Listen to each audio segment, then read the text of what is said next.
Hello, everyone, and welcome back to Pokemon Legends Arceus. So, we finally got our water ride mon, so we'll be exploring the water for this part of the playthrough. Huzzah! Thankfully, there's not too much water outside of this area, so we don't have to, be using or go back and using Surf everywhere. But those are goggles. Okay. Okay. Okay, so something that I noticed about the Growlithes was that before they did their little roar animation, their like slight swaying idle was perfectly in sync, so I could tell that they were spawned in at the exact same time. And it was really annoying me. You're right. Man. It's like when you're driving and then your blinker is in sync with the other person's blinker. It's great. For a second, and then it off syncs and it drives you nuts. I was like, why? Because the two different cars have slightly different blinker timing, that's why. I think every car in existence has a different speed for blinkers. Yeah, they do it on purpose. Yeah. Oh, these assholes. They're like an attempt at a charming original character. But they're not. They're just annoying. What a ragtag bunch of misfits. I mean, I appreciate the attempt. I would have... Oh, that fucking face. God. Man, I never understood Gengar as a Pokemon design. I'm just gonna say. It's supposed to be a shadow, is the idea, but... Yeah, but like, it's such a lackluster follow-up to Haunter. Haunter is real. Like, also the fact that Haunter is bigger than Gengar. Like, Haunter's like 6 feet wide and 4 feet tall, and it floats at least 3 or 4 feet in the air. So it's got the hands on top of that. So it's freaking huge. It's like if you ran at that thing in the middle of the night, you'd be afraid. And then you've got Gengar, who's like a 4 foot tall, like just little guy. And it's just, Little plushie. Gengar was a fucking trade evolution, wasn't it? Yeah, Yes, it it was. was. Yes, this is like, why would you ruin your Haunter that way? Well, that's one of the fun things about the trade evolutions, at least in the early games, was that because they knew that not everybody would be able to trade, like Haunter, Machoke, Kadabra, all of those guys have stats roughly on par with fully evolved Pokemon already. So they're just good enough as is. And like their specialty stats really, really high for a mid-stage Pokemon, and their other stats are passable. And it's only when you trade them that they become like obscene. Where I think about it.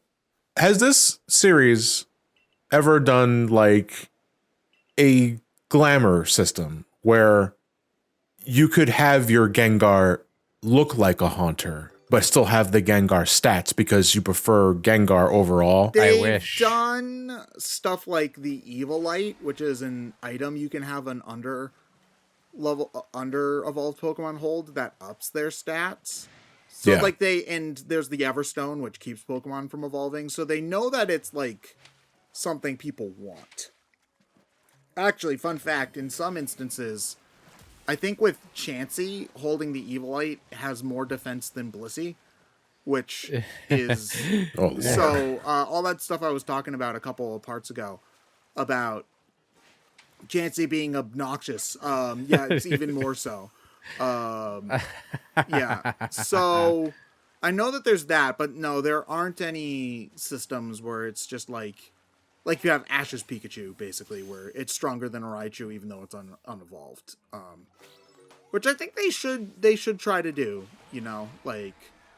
or let you de-evolve. Like, honestly, considering that so much about Pokemon is about building your team, I don't see a reason not to have that level of customization available.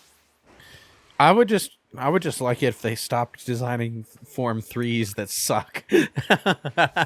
I mean, usually it's Form 2 that sucks. Haunter's one of the exceptions. Like, who cares about Machoke, right? Like, Machoke is just a guy. All right, Machamp's the cool one with the 4 arms in the 6. I would argue Machamp is also just some dude with 4 arms, though. Yeah, but that's more than being just some dude with a normal amount of arms. I like Machoke well enough, but yeah, 4 arms is cooler. Or the starters. Most people don't care about the second starter much at all. Yeah, a lot of the time that is a thing, but like at least when it was, at least in Gen 1, it did. I did like all 3 starters in all 3 categories. You know, I'd That is true, and it's part of why the Gen 1 starters are so good. I'd like it. I'd like it if the designs, got better with each evolution rather than getting really good for Form 2 and then not. That was such a weird. Okay, now that I'm thinking about it, I'm thinking of especially the Sword and Shield designs, which I thought were really dumb in Form 3. That they just didn't make sense to me. Remind me which ones those are. So you've in in Sword and Shield, you've got Grookey, which is a monkey with a stick, right? Right. And then it evolves. Its final form is a fucking drum player, and it's that just sounds like Donkey Kong to me. Well, no, not a drum player like bongos. He's got a full rock set of drums. Oh. And then you have Sobble, who's the crying lizard, and then he evolves into fucking James Bond. And then there's Score Bunny, I forget how it's pronounced, and then just a bunny, and then it evolves into a soccer player. Yeah. And the super stylized starter Pokemon, that evolve into some completely ridiculous thing, is not something I'm hugely about with modern Pokemon design. I preferred when they were kind of just animals. And I mean, granted, once you get to 1,000, you start to run out of animals. But, still. Still. It would have been nice. I would have appreciated... I would have appreciated Score Bunny a bit more if firefighting hadn't been a bit overdone by that point. No, Score Bunny's just fire. Oh, really? Yeah, it would have been. I think there probably were memes about it being firefighting, though. I might be thinking of a previous generation then. Hold on. Oh, wait. Am I thinking of Scarlet and Violet? Oh, God. I'm looking up the Gen 9 starters, and there's still, a whole bunch of fake ones. It's the first thing I searched Gen 9 starters. The first, 5 images are all fake final starters. All fan art shit, right? Yeah. Yeah, the Gen 9 starters are definitely better. Final forms are definitely better than the Gen 8 final forms. I like the magician cat. So that one, so that one, it took me a while to realize that the theme was a adventuring party, where Chespin's final form is supposed to be a knight, and then there's supposed to be the magician, fox, and the was it Fennekin? Yeah, Fennekin, and then what was the water the rogue? One? Yeah, so it took me a while, but that one was more clever. I think the only one that's pretty obvious about what it's trying to be is the Fennekin final evolution. I think that the only starter end form that I genuinely don't like in Scarlet and Violet is the crocodile one. Yeah, which is a shame because I liked his main form, his base form a lot. It was the first time I booted a starter from my party. I feel like my problem with it is that his Form 3 looks like a Form 2. It feels like it should be the awkward middle step between the starter form and something way cooler. Yeah, the puberty form. So I'm not sure what happened there. It's so weird though, because Pokemon at this point, it's so okay. Let me take a step back. For a game like Final Fantasy, there are definitely a lot of cases where it feels like there's a bunch of monsters with... Actually, less Final Fantasy. This is more Shin Megami Tensei, actually. Shin Megami Tensei definitely feels like a franchise where all the monsters are drawn by different people. And they all look extremely different in both style and design. Which is funny, because a lot of them weren't drawn by different people. That guy is just weird. Yeah. This was definitely more the case in Shin Megami Tensei 4, where they did get other people to draw monsters. Yeah. And so then... you get some really, really weird looking ones. The fucking Tokusatsu angels. Tokusatsu. Yeah. Why change the designs of the angels after so long? Okay. I dislike most of the new designs in SMT4 for the monsters. I feel like a lot of them are really over designed and kind of weird looking. I defend the angels, and they're the only new designs I defend. And the reason why is that they fit the biblical description. Not fit, but the biblical descriptions of the angels are that they are of a form that we as humans can't really understand, which is why they're all like, be not afraid. And then they describe like a ring of fire with chariots carrying a ball of eyes and stuff like that, and the weird ass, this guy's head is his face and holding a shield, which is a mouth and stuff like that. Stuff I feel like works for specifically the angels, even though, yes, they are much less iconic than just like the angel ass looking angels. Angel ass looking angels. I might be a little more on board with that if I just didn't hate the designs. But okay. I mean, granted, yes, I agree that they're not like aesthetically pleasing, but I also like that they aren't meant to be aesthetically pleasing. Because there are also a few angel designs in the regular SMT lineup that already kind of tried for that sort of effect too. And they definitely did. Like, there's I think for the cherubim, which is just like a weird robot face, and stuff like that. I think one's a wheel, which is accurate. Yeah. So, I mean, I guess the thing is that I defend the angels, if not on execution, then at least on although on idea. I'm not really sure what the blindfolded bondage angel was trying to do. Oh, that was just them being horny. Yeah, probably. That one stuck with the series for a long time. Yeah. It's still in Persona 5. Yeah, so there's like two different arts for the base like early game angel. There's like, a really basic ass looking one that you'd see like on your grandma's fridge on a postcard or something. And then there's like the bondage one, which I think was in like SMT3, I think. Because there's like the old SMT 1 and 2 art, and then there's like the PS3 era art, PS2 era art, sorry. And then there's like the slightly more modern and art. the PS3 stuff remained consistent for a while because a lot of the games around that era were just reusing models. Yeah, pretty much. I had a point that was related to Pokemon. Oh, that's it. Pokemon art style. I feel like it's not quite as extreme as Shin Megami Tensei or to some extent Final Fantasy, but like Pokemon's definitely a game series where it feels like some Pokemon had one design style going on and other Pokemon had a drastically different design style going on. Yeah. And I'm not sure how well they mesh by this point. Yeah, we're looking at a fucking Tentacruel here. Sitting next to a real new school sort of Hisuian fish thing, and it's like, yeah, you can sort of see the differences between how like the shapes and colors and everything come together. It does sort of feel like something that was designed by a completely different person.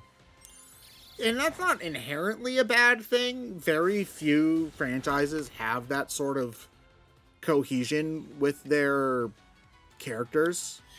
Like, well, it's a little. I'm gonna bring up Final Fantasy again. Every goddamn game in the Final Fantasy series feels the need to, with a few iconic exceptions, redesign familiar monsters. So when you get to Final Fantasy 13, you'll see a lot of monsters that are designed to fit in with its sort of weird biomechanical theme. Whereas in Final Fantasy X, you'll see a lot of monsters that are very anime. And in Final Fantasy XII, you'll see a lot of monsters that have been designed to fit in with the more painted, semi-quasi-realistic style they're going for. I think it depends, like, who the monster designer ends up being in that case, because wasn't 10 Tetsuya Nomura as well? 10 was Tetsuya I thought Nomura, Nomura yes. did mostly the character designs at that point. He was monster designer beforehand, though, and he still did monster designs for games he also character designed for. Okay. Because, like... So if it was 10 and it was still Nomura, that would explain the anime-esque design, because he was basically just repurposing designs he already had, like, in the shop. The point, though, is that in Final Fantasy, you like, they'll reuse some iconic stuff like the Cactuar or the Chocobo and the bomb, that kind of thing. But for the most part, every monster, even if it's a recurring monster like the Sahagin, it'll be redesigned to fit in with the game that it's currently in. Like, you know those freaking yellow fish things that you fight at the beginning of Final Fantasy X? Those are Sahagin. So are the green swamp monster things that you fight in Final Fantasy VII Remake. They're the same monster. They just have completely different designs because they're in a completely different context. That feels more normal to me, though, at least in RPGs. Because the only RPG... Yeah, I'd rather they design a classic monster to fit inside that game's world. The only game series I can think of where the monster design sensibilities and like the monster designs all stay consistent throughout the whole thing is Dragon Quest. And that's just because it's been Akira Toriyama every single time. Yes. Yeah. And they're also too afraid to change anything in regards to Dragon Quest. But pretty much everything else that I can think of, they will change designs up shake things up from time to time. Well, I think in Dragon Quest in particular, maintaining a consistent feeling is important. It's important for that specific franchise. Yeah, they don't like changing things in there. I think turn-based RPG fans need a series like Dragon Quest, though, one that will remain stalwart in its turn-based roots and in its general sensibilities of being a high fantasy story. Because on the other side of the fence, you get fucking Final Fantasy, which is constantly jumping back and forth between more anime and less anime and turn-based and action and fantasy and modern and fucking sci-fi biomechanical nightmare shit. What the fuck was Final Fantasy 13? I feel like that's just like the best description. Like you put it on the back of the box. What the fuck is this game? Final Fantasy 13. No, I mean, like, wait, is that an actual accolade? IGN says. I mean, like, Final Fantasy 13 had a very definitive theme. I'm just not sure how to describe it. Because, like, all the monsters and all the foul sea and whatnot were these sort of biomechanical great old ones or some shit. And it's just like... Would you say like organic Magitech in a way? Sort of, yeah. It's just like they have a mechanical feeling. Even the Eidolons have their little transformer thing going on. So, with the fucking motorcycle Shiva and stuff. Motorcycle Shiva, horse form Odin, that sort of thing. The idea is that the Eidolons, the foul sea, the monsters in the wilderness all look artificial. So you start to wonder why they're there and what made them. What are the gods behind the gods? That sort of thing. And I feel like Final Fantasy 13 never had a chance to get far enough into its own lore to answer that question. It had 3 games. Well, I mean, yeah, but the third game was kind of short, and you did end it by fighting God, but the God was also mechanical, so it's like... The thing is, Final Fantasy 13 was originally supposed to be this big old multi-game, multi-spin-off behemoth with shared lore and whatnot, but Versus ended up becoming 15 and ditching its connections to 13, and Has Nomura gotten over Final Fantasy Versus 13 yet? I'm going to bet no. It depends on where Kingdom Hearts 4 goes. I'm going to bet no. I'm going to bet no, but, you know, he has no one to blame but himself for it taking so goddamn long because it was his own undirected experimentation that delayed things so much. Listen, it's the one that got away, right? It's his white whale. Well, yeah. Fucking the Mary Jane clone dissolving into the water, Spider-Man screaming. Yeah, you just honestly, that's almost exactly like what the metaphor of the white whale is supposed to be. It's just like this thing that you chase to the point of ignoring. Because if you fucking actually read Moby Dick, which I had to do, because I'm a fucking English major and I make bad life decisions. Like, the whole point of Moby Dick is that while looking for this stupid whale, Ahab nearly murders all of his men by overworking them and getting them murdered by a whale, but also loses out on a bunch of money and whatnot by just not hunting other whales that were easier.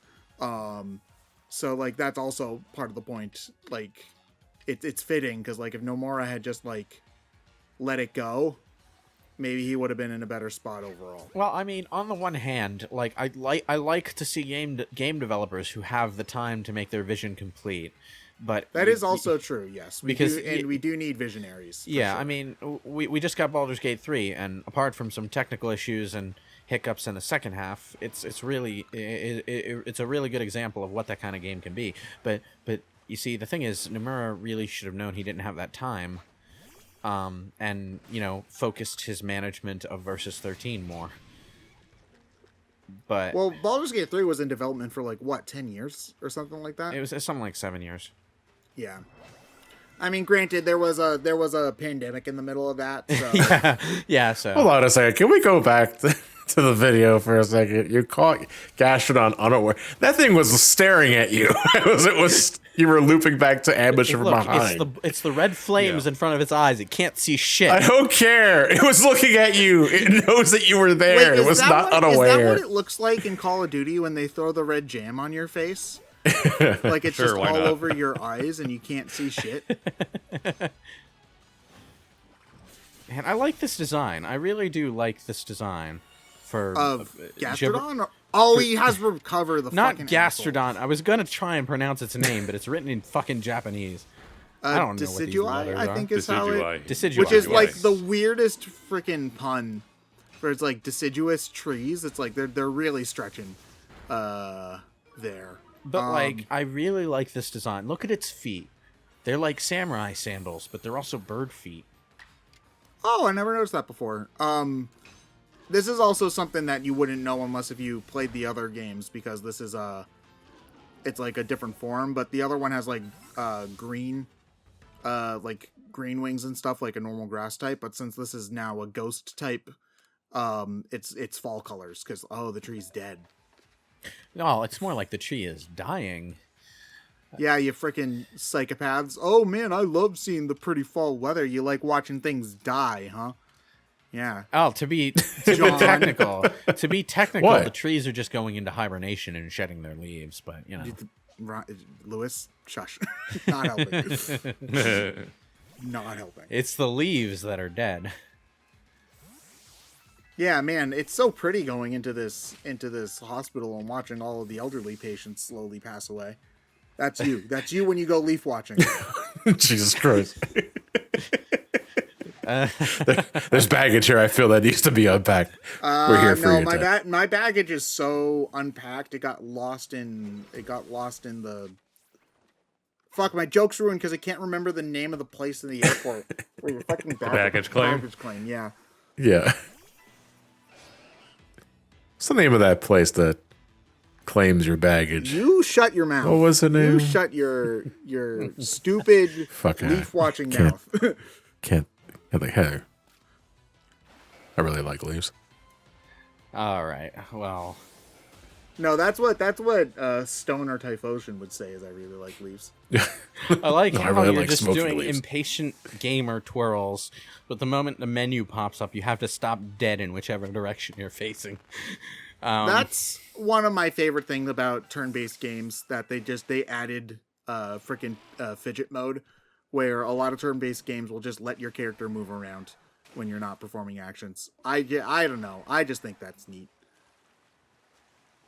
Which games are you talking about apart from this one? I know Dragon Quest XI has a mode. It has two different modes. Oh, you're right. It does. You can either fidget or you can have them stand in a line like they did before. I keep forgetting it does that because I shut that off. It's ugly. Yeah, I do too. Generally, I mostly just because I like the dynamic camera angles. One of the things that I like about some PS2 Dreamcast era RPGs is the way that even though it's turn-based, the characters will run around like headless ducks in between actions. Wild Arms 3 does it. I think Skies of Arcadia does it. I haven't played Skies of Arcadia in a long time. I only got a couple hours in. I should try it again at some point, because I know that that's a game that many like Dreamcast players especially swear by. Skies of Arcadia is excellent. It is great. I definitely recommend playing it if you can get yourself a copy. I still have my GameCube copy. I bought it when it was only like $80 as opposed to the, I'm sure, $150 that it is right now. Then the next time you're in the mood for a turn-based RPG, have at it. It's a fun time. I thought the next time I was in the mood for a turn-based RPG, I was supposed to play Baldur's Gate. Well, they're different kinds of turn-based. But which is it? They're different kinds of turn-based RPG, so you need to be in a different mood for both of them anyway. Yeah, so, that's true. I can.